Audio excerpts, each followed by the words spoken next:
Every Sunday, I set the table with care, my hands trembling slightly as I placed each plate just so. The white dishes with tiny pink roses were old. A wedding gift from my late husband, George, who passed 3 years ago. I chose them for tonight's dinner because my grandkids, 10-year-old Lily and 13-year-old Max, loved the pattern, though they never said it out loud. I noticed how Lily traced the roses with her finger when she thought no one was watching, and Max always took seconds of my roasted chicken, a dish I made just for them. The kitchen smelled of herbs and warm bread, and I hummed a tune from my youth, hoping tonight would bring back the laughter we once shared. But deep down a quiet ache stirred. My son James and his wife Sarah had grown distant, their visits more duty than joy. At 65, I felt like a shadow in my own family, clinging to these dinners to feel needed. Tonight, I wore a soft blue sweater, bought just for this occasion, hoping it made me look strong, not fragile. I wanted to talk about the family trip to the Grand Canyon they'd mentioned last week, a chance to make memories with Lily and Max. The clock ticked to 5 p.m., and I smoothed my hair, my heart racing with hope and fear. Would they even care to include me? The doorbell rang, sharp and sudden, pulling me from my thoughts. James stepped in, his face tired, his hug quick and stiff. "Hey Mom," he said, his voice flat, carrying a faint whiff of coffee and stress. Sarah followed, her smile tight, her eyes scanning the room like she was already planning her exit. She handed me a small bottle of wine, cheap and cold, saying, "For dinner, Emma." Lily rushed past, heading straight for the TV, her ponytail bouncing, while Max barely looked up from his phone, muttering a quick, "Hi, Grandma." My chest tightened, but I forced a smile. "Come in, food's ready," I said, guiding them to the table. The chicken glistened, the potatoes were golden, and I'd even baked an apple pie, Max's favorite. I sat at the head of the table, like always, but the air felt heavy, like everyone was waiting for something to break. "How's school, Lily?" I asked, passing her a roll. She shrugged, eyes on the TV in the next room. "Fine." Max poked at his chicken, not eating. James cut his food in silence, and Sarah sipped her water, avoiding my gaze. I tried again, my voice brighter than I felt. "James, you said work's been busy. How's that new project?" He sighed, not looking up. "It's fine, Mom. Same old." Sarah chimed in, her tone sharp. "He's swamped, Emma. You know how it is." I nodded, my throat tight. I'd always been proud of James, a construction manager who built bridges, but he rarely shared details anymore. I turned to Max. "You still playing soccer, Max? Got any games coming up?" He rolled his eyes. "Season's over, Grandma. Like weeks ago." My heart sank. Had I missed it? I kept a calendar for their events, but maybe I'd slipped. "Oh, I'm sorry," I said softly. "How'd you do?" "4th place," he muttered. "Not a big deal." Sarah cut in, her voice cold. "At his age, James was always first. Weren't you, honey?" James shifted, uncomfortable. "It's fine, Max. Just eat." I smiled at Max, trying to lift the mood. "4th is great, Max, really." He didn't reply, and the table went quiet, the clink of forks loud in my ears. I took a deep breath, my hands clasped tight under the table.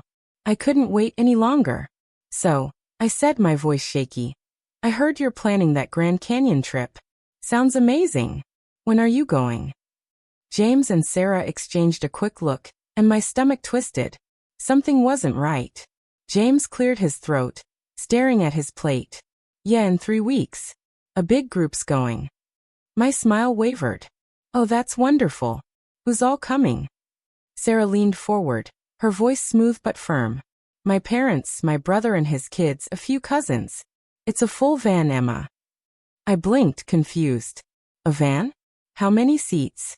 James hesitated, his fork still. 12, he said finally. "All booked." My heart dropped. 12 seats, but no room for me? I forced a laugh, trying to hide the hurt. "Oh, I see. That's a lot of people. I just thought maybe I could come. I've never seen the Grand Canyon." Sarah's smile didn't reach her eyes. "It's a tough trip, Emma. Long walks, hot days. With your knee pain, you'd struggle." My knee pain? I'd mentioned it once months ago, after a long day gardening. It was nothing serious. "I could rest when I need to," I said quietly. "I wouldn't slow anyone down." James sighed, his voice gentle but final. Mom, it's not practical.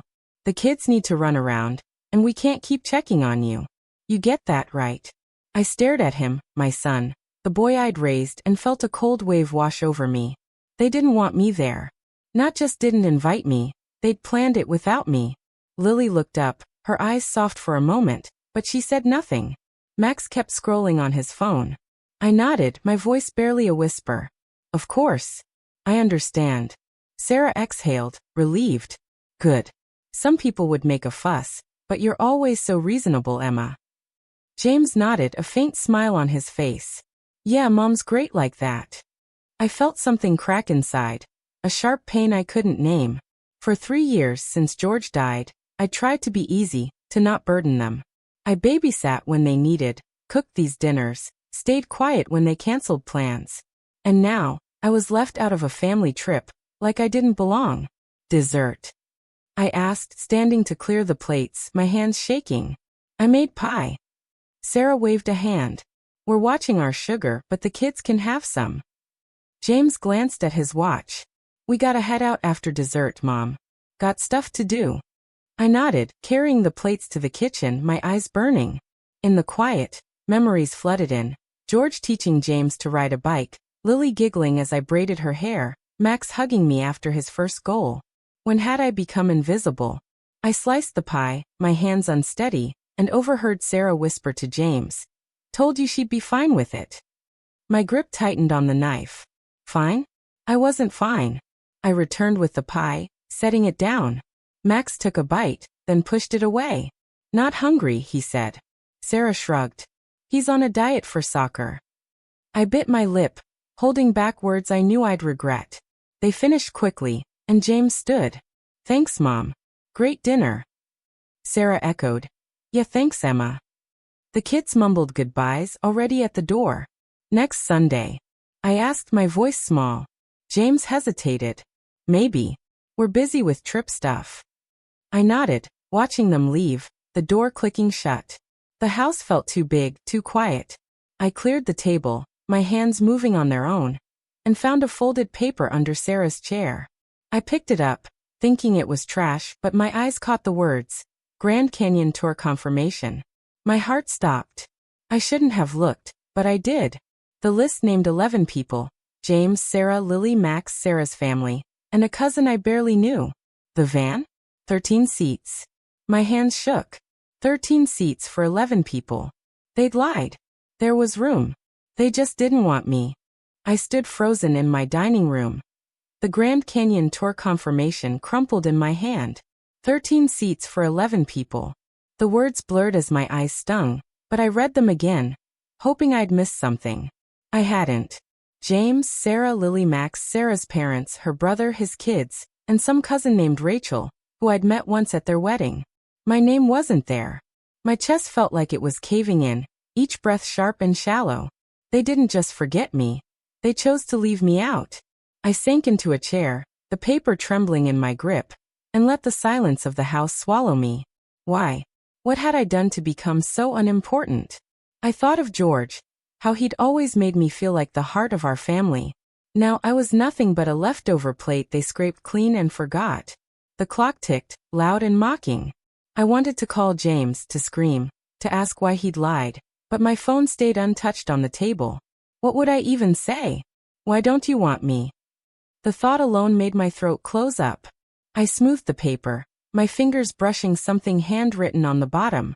A phone number, probably Sarah's cousin's. My heart pounded. Should I call her? Confront her? No, that wasn't me. I was Emma, the reasonable one, the one who didn't make a scene. But tonight, that Emma felt like a lie. I stood, pacing the kitchen, my slippers scuffing the floor. The apple pie sat half-eaten, Max's slice barely touched. I grabbed a fork and stabbed a piece, shoving it in my mouth, but it tasted like dust. Tears spilled down my cheeks hot and fast. I dropped the fork, my hands covering my face. George, I whispered. What do I do? He'd know. He always did. But he was gone, and I was alone with this hurt, this betrayal. I looked at the paper again, my eyes catching a detail I'd missed. Deposit paid by James Carter. My son had paid for this trip, planned it, and left me out. The pain twisted deeper, like a knife turning slow. Then a memory hit me. Last month, when I'd lent James money, he'd said it was for a work emergency, something about a delayed paycheck.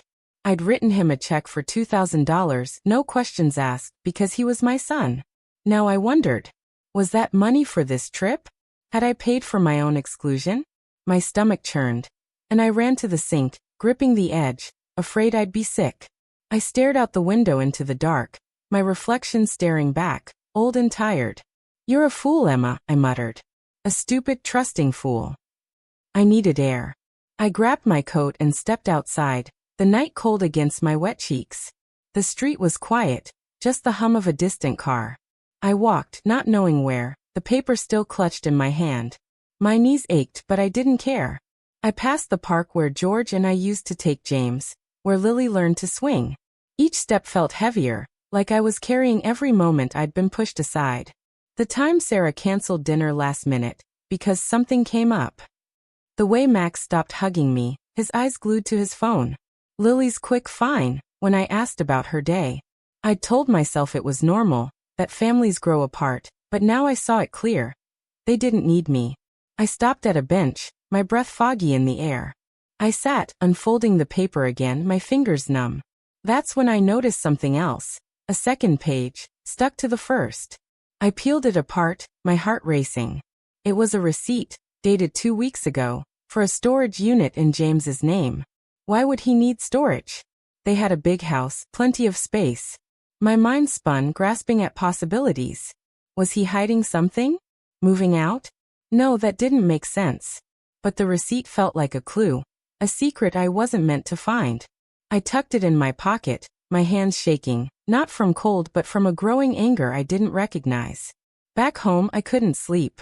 I lay in bed, staring at the ceiling, the receipt and tour confirmation on my nightstand. Every creak of the house made me jump, like James might show up, demanding his papers back. I pictured him at the Grand Canyon, laughing with Sarah's family, Lily and Max running free, while I sat here forgotten. The thought burned, but it sparked something else, a question I hadn't dared ask before. Why was I waiting for them to want me? I thought of my life since George died, how I'd shrunk myself to fit their needs. Babysitting at a moment's notice, cooking meals they barely ate, smiling through their indifference. For what? To be left off a list? Morning came gray and heavy. I made coffee, my hands moving slow, and sat at the kitchen table. The receipt stared at me, its edges worn from my grip. I didn't know what it meant, but it felt like a thread to pull, a way to understand James's choices. I grabbed my phone and dialed the storage company's number, my heart in my throat. "Hello, I'm calling about a unit under James Carter," I said, my voice steadier than I felt. The woman on the line hesitated. "I can't share details unless you're on the account." I swallowed, thinking fast. "I'm his mother, Emma Carter. I'm helping him move some things. Can you just confirm the address?" She paused, then gave it, a facility 20 minutes away. I thanked her and hung up, my pulse racing. Why was James hiding this? I knew I shouldn't go, but I couldn't stop myself. I drove to the storage place, the receipt in my purse, my mind a mess of questions. The facility was a row of orange doors, cold and quiet. I found Unit 17, the one listed, and stared at the lock. I had no key, no right to be here, but I needed to know. A worker passed by, and I waved him over, forcing a smile. "Hi, I'm picking up for my son James Carter. I lost the key. Can you help?" He frowned, checking his clipboard. "I need ID and proof you're authorized." My heart sank, but I nodded, acting calm. "I'll bring it tomorrow. Thanks." I walked away, my legs weak, but my mind was sharp now. I'd find a way in. I had to. That night, I sat at my desk, the papers spread out. The tour confirmation, the receipt, and now a new question. What was James hiding in that unit? I remembered a conversation from last year, when he'd asked about George's old tools, saying he might sell them. I'd brushed it off, but now I wondered, were they in there? Or something else? My eyes fell on a photo of James and me, taken when he was 10, both of us smiling at the beach. I touched his face, my heart breaking. "What happened to us, Jimmy?" I whispered. The answer wasn't in that photo, but maybe it was in that unit. I didn't know how, but I'd find out, even if it broke me more. I sat at my desk, the photo of James and me staring back, his boyish grin a ghost of the man who'd left me off that Grand Canyon list. My coffee was cold, untouched, as my mind churned with the storage unit mystery. What was James hiding? Why the secrecy? The receipt sat next to the tour confirmation, both papers worn from my nervous hands.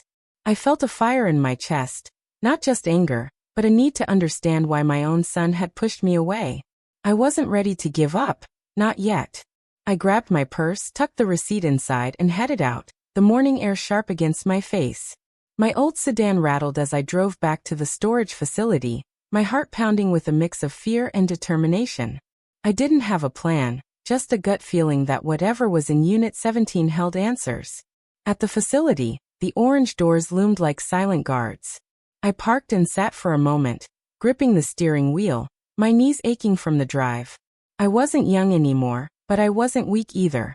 I'd raised James alone after George got sick, balanced budgets, fixed leaks, and kept our family together. I could do this. I stepped out, the gravel crunching under my shoes, and approached the office. A young man, maybe 25, sat behind the counter, scrolling on his phone. "Hi," I said, forcing a smile. "I'm Emma Carter, here about my son's unit number 17. I spoke to someone yesterday." He glanced up, bored. "You got the key or ID?" I hesitated, my mind racing. "I misplaced the key. And my son's out of town. Can you check if I'm on the account? Please, it's important." He sighed, typing slowly. "Name's James Carter, right?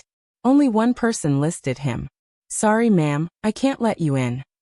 My stomach dropped, but I leaned closer, lowering my voice. "Look, I'm his mother. He's storing family things, my late husband's tools maybe. I just need to check. Can't you bend the rules just this once?" His eyes softened, but he shook his head. "I'd get fired. Come back with him or a key." I nodded, my throat tight, and walked out, feeling eyes on my back. Outside, I lingered near Unit 17, staring at the lock like it might open by will alone. A worker in a yellow vest walked by, and I froze, pretending to tie my shoe. My heart raced. What was I doing? I wasn't a detective, just a grandmother who cooked too much chicken and hoped for a thank you. But the hurt from that tour confirmation burned too deep. I couldn't let it go. As I turned to leave, I noticed a security camera above the unit, its red light blinking. My breath caught. If James came here, they'd have footage. I went back to the office, my hands sweaty. "One more thing," I said to the clerk. "Can you check when my son last visited? It'll help me track him down." He frowned but checked his screen. "James Carter, last here 2 days ago around noon." 2 days ago? That was the day before our Sunday dinner. He'd been here, then sat at my table, lying about the trip. My chest tightened, a mix of betrayal and curiosity swallowing me whole. Driving home, my mind spun with questions. What was so important he'd come here right before dinner? I thought of calling him, demanding answers, but my phone felt heavy, like it might burn my hand. Instead, I stopped at a coffee shop, needing a moment to think. The barista, a kind girl with braids, smiled as she handed me a latte. "Rough day, huh?" she said, seeing my face. I nodded, managing a weak smile. "Family stuff," I said. She tilted her head. "Families can be tough. My grandma used to say, you can't choose them, but you can choose what you do about them." Her words hit me like a wave. What was I doing about this? Hiding, hurting, chasing secrets. Maybe it was time to stop waiting for James to see me. Back home, I sat on the couch, the receipt in my lap. I couldn't get into the unit, but I could dig deeper. I remembered James mentioning a coworker, Tom, who helped him move some stuff last year. Maybe Tom knew about the unit. I found his number in an old email James had CC'd me on, my fingers trembling as I dialed. "Hello." A gruff voice answered. "Tom, hi, this is Emma, James Carter's mom," I said, trying to sound casual. "I'm helping him with some storage stuff. You know anything about a unit he rented?" There was a long pause, too long. Yeah, he mentioned it," Tom said, his voice tight. "Just old furniture, I think." "Why?" I swallowed, sensing he was holding back. "Just curious. Did you help him move anything special? Another pause. Look, Emma, you should ask James. It's his business. He hung up, leaving me staring at the phone, my heart racing. Tom knew something, and it wasn't just furniture. That night I barely slept, my mind tangled with possibilities. Was James in trouble? Hiding money? Storing something he didn't want Sarah to know about? I thought of the $2,000 I'd lent him, how he'd promised to pay it back soon. Had he used it for the unit? The trip? Something worse? I got up at dawn, my eyes gritty, and rummaged through my desk for anything that might connect the dots. I found a bank statement from last month, one I'd ignored because James handled my accounts after George died. My heart stopped as I scanned it. A withdrawal of $5,000 labeled transfer to J. Carter. I hadn't authorized that. My hands shook as I grabbed my phone and called the bank. Mrs. Carter, the teller said after checking. That transfer went to an account in James's name. Do you want to file a dispute? I froze, my breath shallow. Dispute my own son? I mumbled, I'll call back, and hung up, my world tilting. I sat there, the statement in one hand, the receipt in the other, tears streaming down my face. James had taken my money, planned a trip without me, and hidden something in that unit. I thought of Lily's soft eyes at dinner, how she'd almost said something before going quiet. Did she know? I pictured Max, glued to his phone, maybe hiding his own guilt. And Sarah, her cold smile. She was part of this, I was sure. But why? I wasn't just hurt now. I was angry, angrier than I'd ever been. I wiped my face, my hands steady for the first time in days. I wasn't going to sit here, waiting for answers. I'd find them myself. I grabbed my coat and keys, my mind set on one thing. Getting into that unit, no matter what it took. As I stepped outside, my neighbor, Clara, waved from her porch. Emma, you okay? You look upset. I forced a smile, my voice firm. I'm fine, Clara. Just figuring some things out. She nodded, but her eyes lingered, like she saw the storm in me. I drove off, the storage unit's address burned into my mind, ready to face whatever James was hiding, even if it broke my heart. I pulled into the storage facility's lot, my hands tight on the wheel, the morning sun glaring off the orange doors. Unit 17 was out there, holding secrets I couldn't shake. My heart pounded, not just from anger but from a deep, aching sadness. James, my boy, had taken my money, planned a trip without me, and now this unit. What else was he hiding? I took a shaky breath, my eyes burning, and stepped out, the gravel crunching under my feet. I wasn't sure what I'd do, but I couldn't turn back now. The bank statement, showing that $5,000 transfer, sat heavy in my purse next to the receipt. I felt like I was betraying him by digging, but he'd betrayed me first. Inside the office, the same young clerk was there, his name tag reading Kyle. I forced a smile, my voice softer than yesterday. Hi, Kyle. It's Emma again, James Carter's mom. I found some paperwork, but still no key. Can we talk? He looked up, his face less bored this time. Maybe because I looked like I'd been crying. Ma'am, I told you, I can't open it without authorization. I leaned closer, my hands clasped tight. I know, and I'm not asking you to break rules. But James is my son. He took money from my account, $5,000, and I think it's tied to this unit. I just need to know what's going on. Please. Kyle shifted, uneasy, glancing at his computer. That's rough, but I could lose my job. Maybe call him. I shook my head, my throat tight. He won't tell me the truth. I found a tour confirmation for a family trip I wasn't invited to. 13 seats, Kyle. And they said there was no room for me. My voice broke, and I hated it. Kyle's eyes softened, but he sighed. I'm sorry, really. But I can't. I nodded, wiping my cheek. Can you at least tell me if he's been here a lot? Just that. He hesitated, then typed something. He's come 3 times this month. Last was 2 days ago, like I said. I thanked him, my mind racing.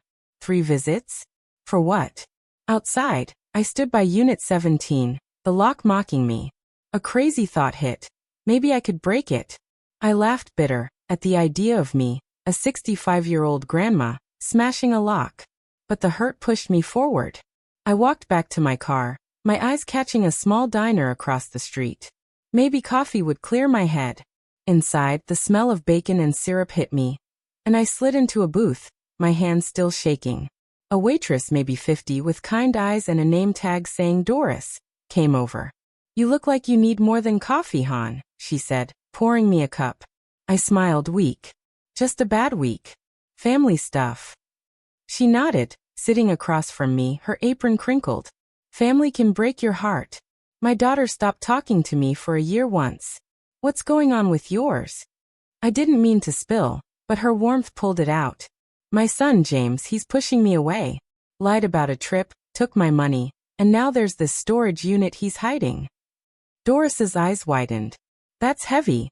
You confront him yet?" I shook my head. "I'm scared of what I'll hear." She patted my hand. "You deserve answers, hon. Don't let him make you feel small." Her words hit deep, like a hug I didn't know I needed. I sipped my coffee, Doris's words echoing. She was right, I deserved answers. But how? As I paid, my phone buzzed. A text from Lily. "Grandma, can I come over after school?" My heart leaped, then sank. Was this a trick? Did James know I was digging? I texted back, "Sure, sweetie. 3 o'clock, okay?" She replied with a thumbs up, and I felt a flicker of hope. Maybe Lily knew something. I drove home, my mind a mess. When 3 o'clock came, Lily knocked, her backpack slung over one shoulder. "Hey, Grandma," she said, her voice soft, her eyes darting away. I hugged her, tighter than usual. "Hey, sweetie. Want some cookies?" She nodded, sitting at the kitchen table, her fingers picking at a napkin. I set out a plate, watching her closely. "Everything okay at home?" I asked, casual as I could. She shrugged, not meeting my eyes. "Yeah, just school stuff." I took a chance, my heart pounding. "Lily, about that Grand Canyon trip. Did you know I wasn't invited?"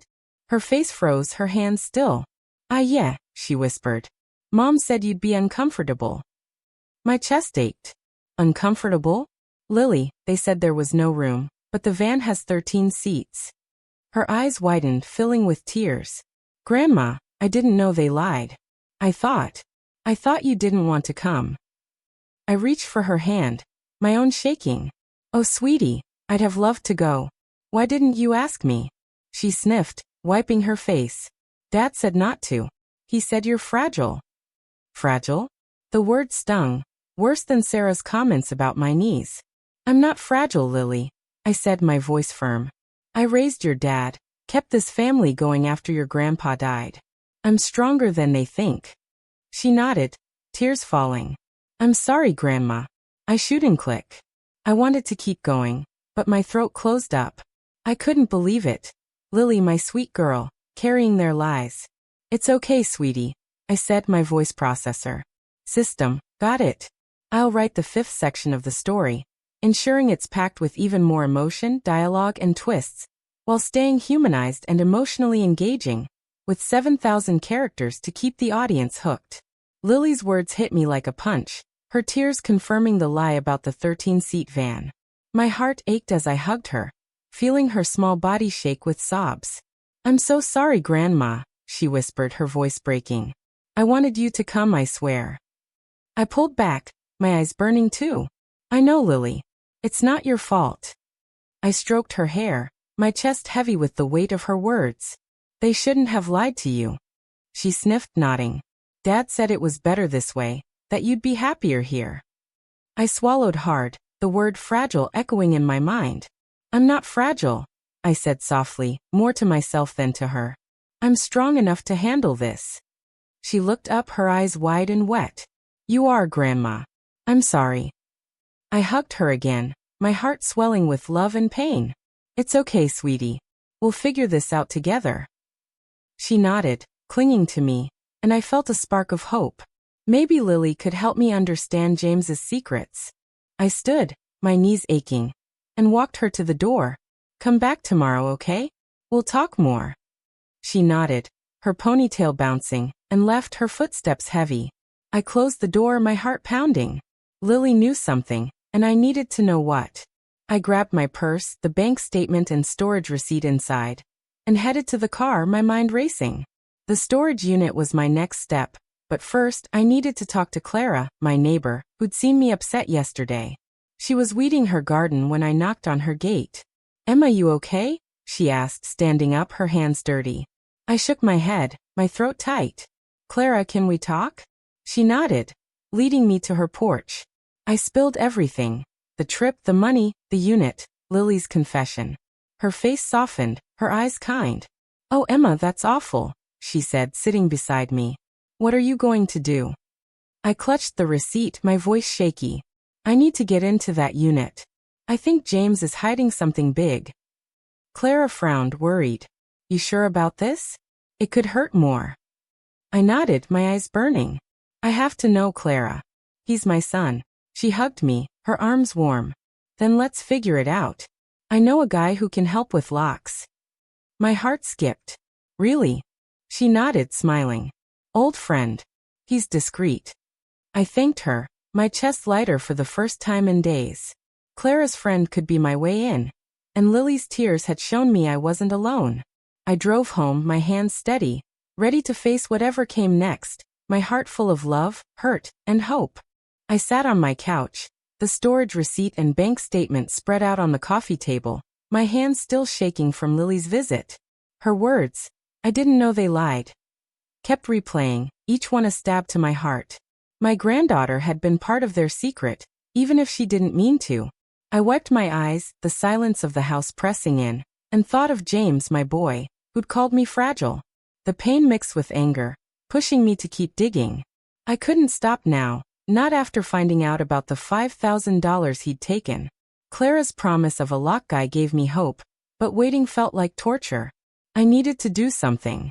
I grabbed my phone and called Lily, my voice soft but urgent.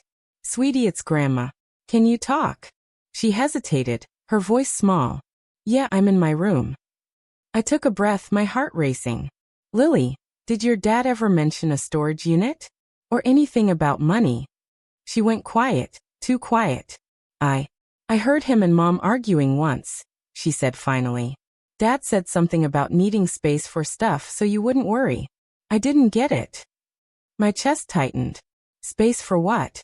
When was this, sweetie?" I asked, trying to stay calm. "A few weeks ago," she said. "Grandma, are you mad at me?" Her voice cracked, and my heart broke. "No, Lily, never." I said, my eyes burning. "I'm just trying to understand. You did good telling me." She sniffed. "I love you, Grandma." "I love you too," I whispered, hanging up, tears spilling over. Lily's words confirmed it. James was hiding something big. I stood, pacing the living room, my slippers scuffing the floor. The photo of James and me at the beach caught my eye, his little hand in mine. Where had that boy gone? I thought of calling him, demanding answers, but my hands froze. What if he lied again? I needed proof first. The doorbell rang, sharp and sudden, making me jump. It was Clara, her face worried, a tall man with gray hair beside her. "Emma, this is Ray," she said, stepping inside. "He's the lock guy." Ray nodded, his eyes kind but serious. "Clara says you're in a bind. What's the deal?" I hesitated, my throat tight, then spilled it all. The trip, the money, the unit, Lily's confession. My voice shook as I finished. "I need to know what's in there, Ray. It's killing me." He rubbed his chin, frowning. "Sounds messy. I can open it, but it's not exactly legal. You sure?" I nodded, my hands clasped. "I'm sure. I can't keep living like this." Clara squeezed my arm. "You're strong, Emma. We've got you." I smiled, weak but grateful. "Thanks, both of you." Ray checked his watch. "All right, let's go now. Less chance of getting caught." My heart leaped, fear and hope crashing together. I grabbed my purse, the receipt inside, and followed them out, my legs shaky but moving. At the storage facility, the orange doors gleamed under the afternoon sun. My stomach churned as we approached Unit 17, Ray's toolbox clinking. "Stay cool," he whispered, glancing at the security camera. I nodded, my mouth dry. Clara stood lookout, her eyes scanning the lot. Ray knelt, pulling out a small tool, his hands steady. "This'll take a minute," he said. I watched, my heart pounding, every sound. A car passing, a bird chirping, making me flinch. "You okay?" Clara asked, her voice low. I shook my head, whispering, "What if it's something awful? What if James?" My voice trailed off. She grabbed my hand. "Whatever it is, you'll handle it.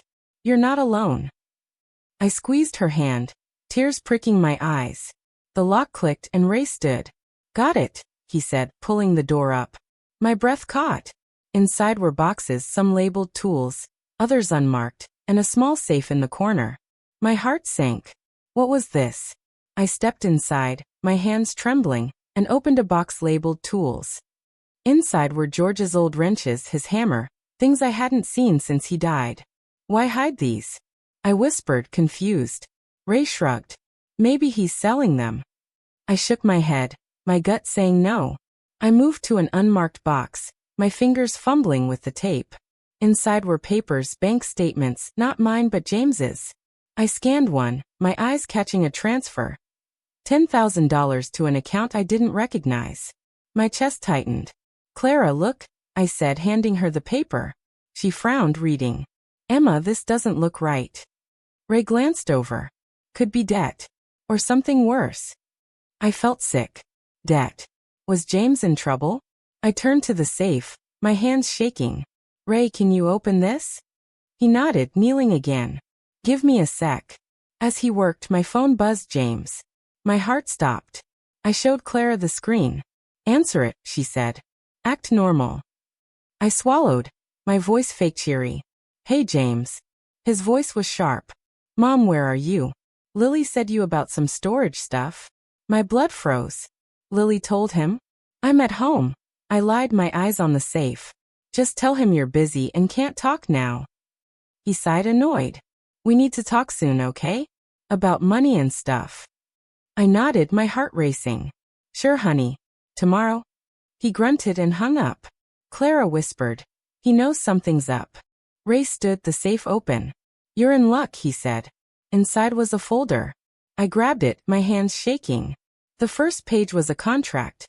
My house, listed as collateral for a $50,000 loan in James's name. My knees buckled and Clara caught me. "Emma, what is it?" I gasped, tears streaming.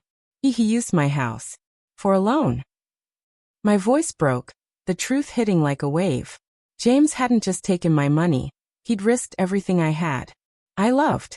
I stood in the dim storage unit, the contract shaking in my hands, my house, my home, listed as collateral for James's loan. Clara's arm held me up as my legs wobbled, tears streaming down my face. "Emma, breathe," she said, her voice steady but worried. I couldn't. The air felt thick, like I was drowning. "He used my house," I whispered, my voice cracking. "Everything George and I built." Ray closed the safe, his face grim. "This is bad, Emma. You need a lawyer." I shook my head, my mind spinning. A lawyer? Against my own son? I looked at the contract again, the words blurring, $50,000, signed by James, no mention of me. My home, where I'd raised him, where Lily and Max played, was just a number to him now. Clara squeezed my shoulder. "Come on, let's get out of here before someone shows up." I nodded, clutching the folder, my heart pounding. We hurried out, Ray locking the unit behind us. In the car, I sat frozen, the folder on my lap. "What now?" Clara asked, her eyes soft. "I don't know," I said, my voice small. "Confront him? He'll just lie again." Ray leaned in from the back seat. "You've got proof now, Emma. Use it." I wiped my eyes, anger bubbling up. He was right. I wasn't the fragile old woman James thought I was. "I need to talk to Lily first," I said. "She might know more." Clara nodded. Smart. Kids hear things. I drove home, my hands tight on the wheel, the contract burning a hole in my thoughts. At home, I called Lily, my voice shaky. "Sweetie, can you come over? It's important." She hesitated. "Dad's mad, Grandma. He knows I told you stuff." My heart sank. "Please, Lily. I need you." She sighed. "Okay, I'll sneak out after dinner." I hung up, pacing, the folder on the table like a bomb. When Lily arrived, her eyes were red, her backpack slung low. "Grandma, I'm scared," she said, hugging me. I held her tight, my heart breaking. "I'm scared too, sweetie. But we'll figure this out." I sat her down, showing her the contract. Do you know anything about this? About your dad and money? Her eyes widened, filling with tears. I heard him and Mom fighting about a loan. Mom said they needed it for the business, but Dad said it was risky. I froze. Business? James worked construction, not some startup. What business? I asked. Lily bit her lip. I don't know. Something with Uncle Tom. Tom again. My stomach twisted. I took a deep breath, my voice soft. Lily, why didn't you tell me sooner? She cried, her voice breaking. I didn't want to hurt you, Grandma. You're always so nice. I hugged her, tears in my eyes. You're not hurting me, sweetie. You're helping. She nodded, wiping her face. What are you gonna do? I looked at the contract, my hands steady now. I'm going to talk to your dad. But first, I need to protect my home. She grabbed my hand. Don't let them take it, Grandma. I smiled, weak but determined. I won't. After Lily left, I called Clara. I need that lawyer's number, I said, my voice firm. She gasped. You're doing it? I nodded, even though she couldn't see. I have to, Clara. For me. She laughed, proud. That's my girl. I hung up, my heart racing, ready to fight for what was mine, no matter how much it hurt. I sat at my kitchen table, the phone hot in my hand after talking to Clara. My heart pounded, but I felt a new strength. James had used my house for a loan, and I wasn't going to let him take it. The folder with the contract lay open, its words like a betrayal carved in ink. I dialed the lawyer Clara recommended, my voice shaking but firm. Hello, this is Emma Carter, I said when a woman answered. I need help with a loan my son took using my house. The woman, Miss Harper, sounded kind. I'm sorry you're going through this, Emma. Can you bring the documents tomorrow? I nodded, gripping the phone. Yes, 9 o'clock, okay? She agreed, and I hung up, my chest tight. A lawyer against my son. It felt wrong, but I had no choice. I thought of Lily's scared eyes, her words about James and Tom's business. What was he hiding? The doorbell rang, making me jump. It was James, his face tight, his hands in his pockets. My stomach dropped. Mom, we need to talk, he said, stepping inside without asking. I stood, my hands clasped to hide their shaking. What's this about, James? I asked, my voice steadier than I felt. He sighed, running a hand through his hair.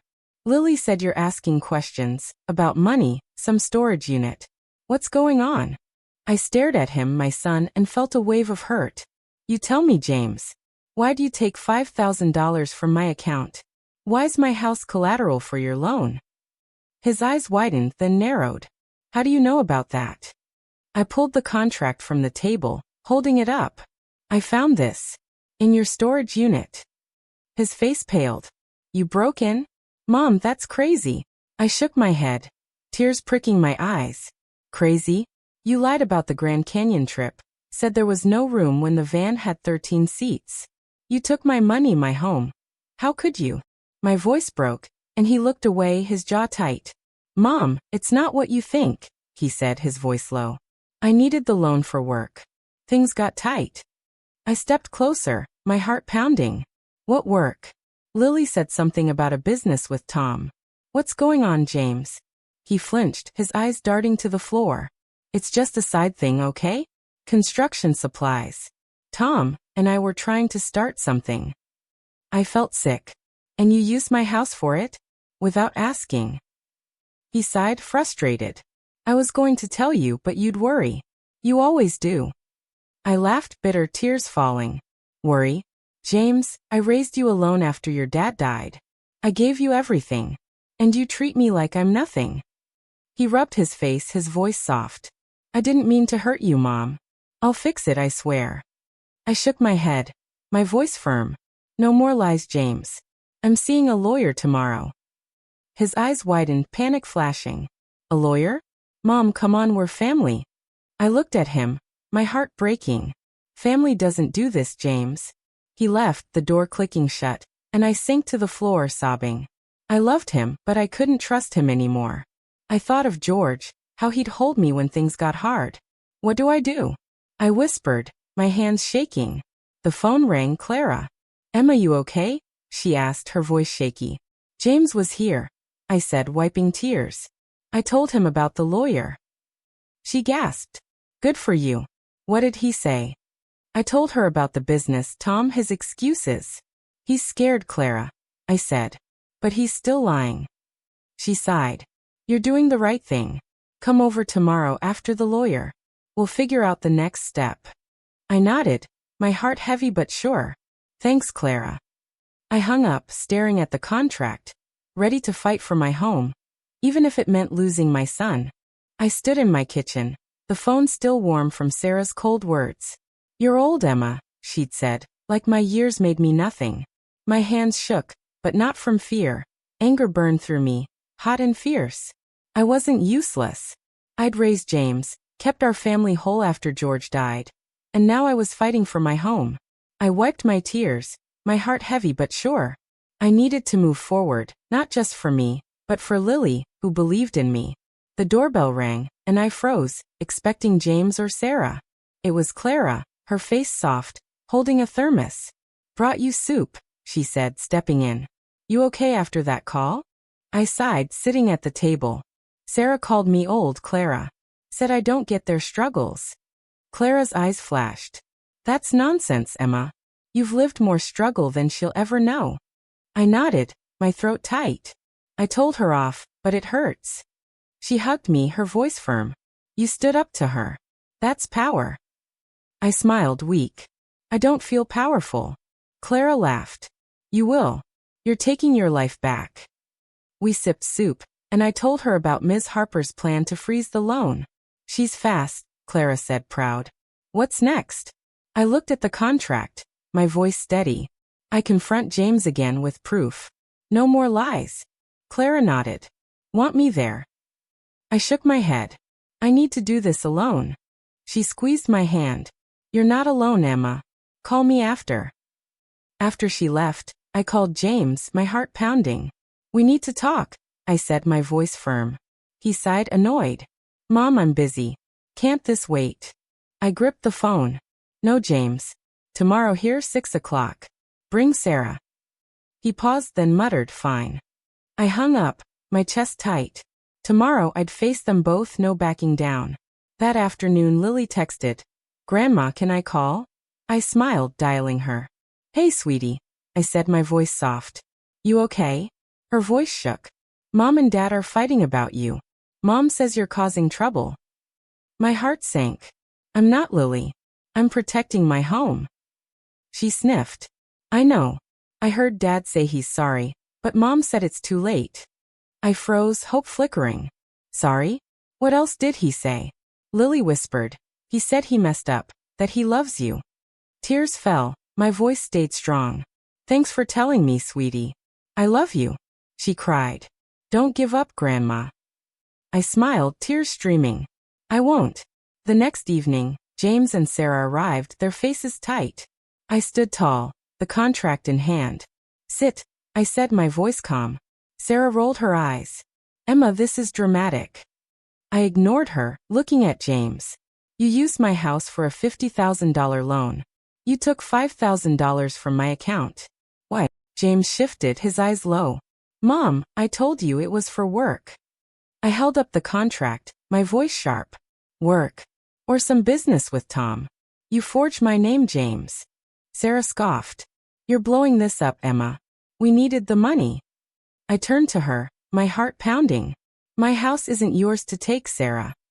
James rubbed his face, his voice soft. Mom, I'm sorry. I thought I'd pay it back before you noticed. I laughed, tears falling. Sorry? You lied about the trip, called me fragile, and risked my home. That's not sorry. Sarah stood angry. You're selfish, Emma. We're a family.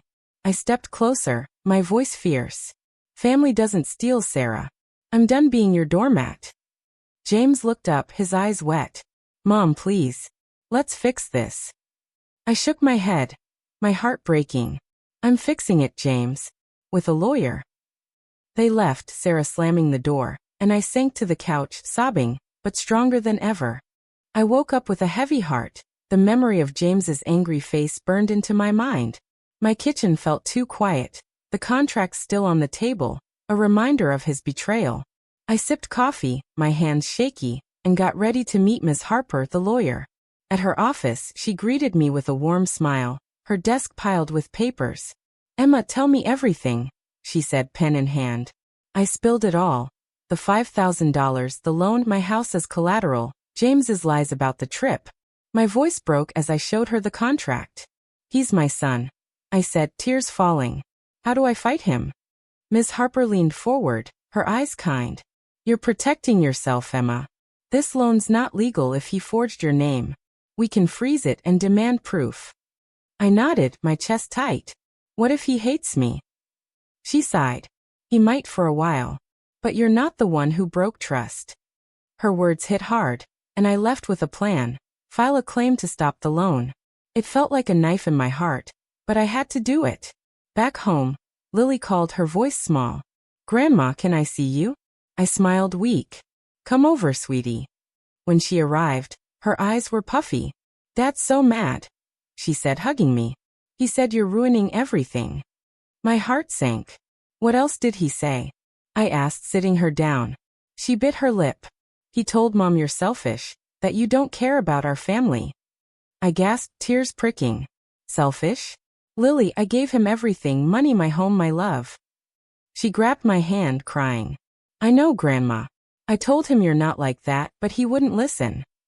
I hugged her tight, my voice soft. "Thank you, sweetie. You're brave." She sniffed. "What's gonna happen now?" I wiped her tears, my own falling. "I'm fighting to keep my house. I don't want to hurt your dad, but I can't let him take it." She nodded, her eyes fierce. "Don't let him, Grandma." After Lily left, Clara came over, her face worried. "How'd it go with the lawyer?" she asked, setting cookies on the table. I told her about the claim, my voice shaky. "It's real now, Clara. I'm suing my son." She hugged me, her voice firm. "You're saving yourself, Emma. He did this, not you." I nodded, tears falling. "But it hurts so much." She sighed, holding my hand. "I know. My brother once stole from me. Took years to forgive him." I looked at her, surprised. "Did you?" She smiled, sad. "Eventually. But I had to stand up first, like you're doing." Her words gave me strength, but the pain lingered.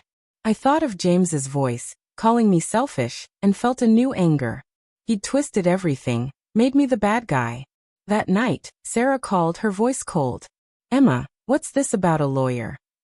I gripped the phone, my heart racing. "You know why, Sarah? James used my house for a loan without asking." She laughed sharp. "You're blowing this out of proportion. He's trying to provide for us." I shook my head, my voice firm. "By stealing from me? By lying about the trip?" She paused, then snapped. "You're old, Emma. You don't get how hard it is for us."